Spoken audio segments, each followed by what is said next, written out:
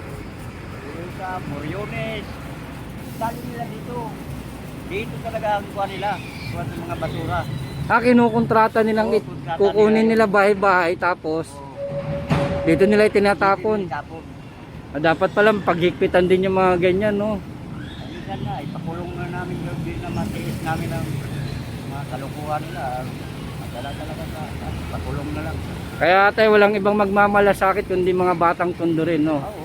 Yung mga hindi naman siguro lihitimong tiga tondo kaya ganito silang binababoy nila yung lugar ng tondo eh. Pagka yung mga restrado na namukong na yun. Kaya tayo salamat ha. Ang tunay na batang tondo may malasakit sa kali ng tondo. Siyempre sa atin din ang kuha niya. Tayo ito. Yan, thank you tayo, thank you po.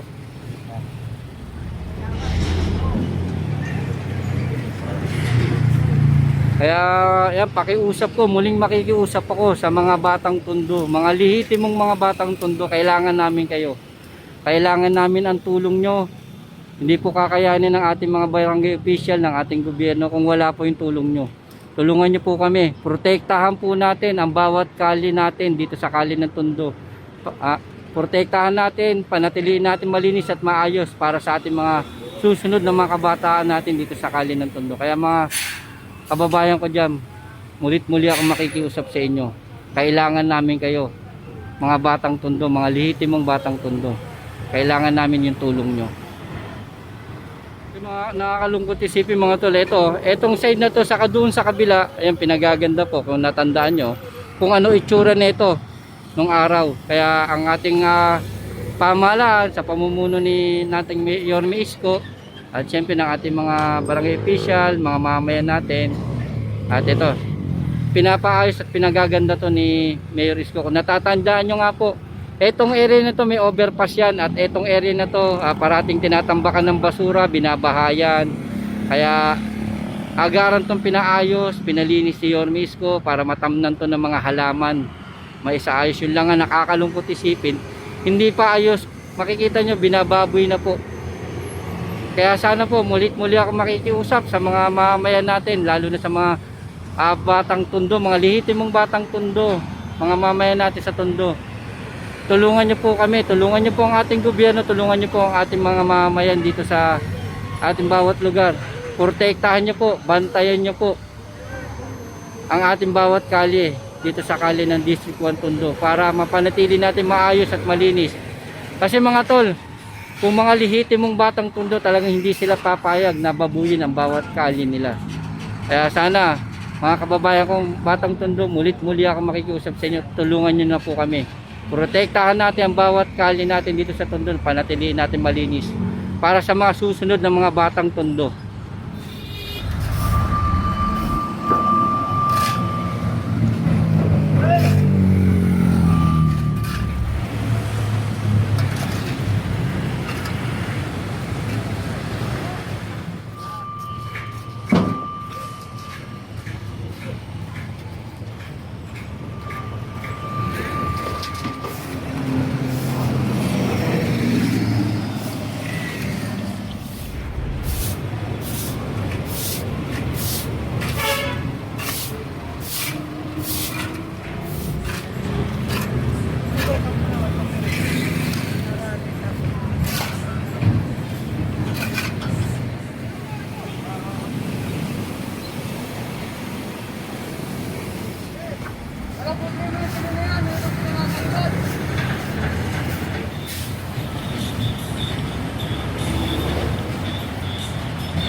Ito bato na.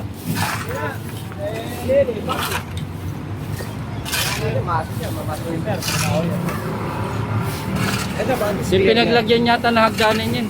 Ay, okay.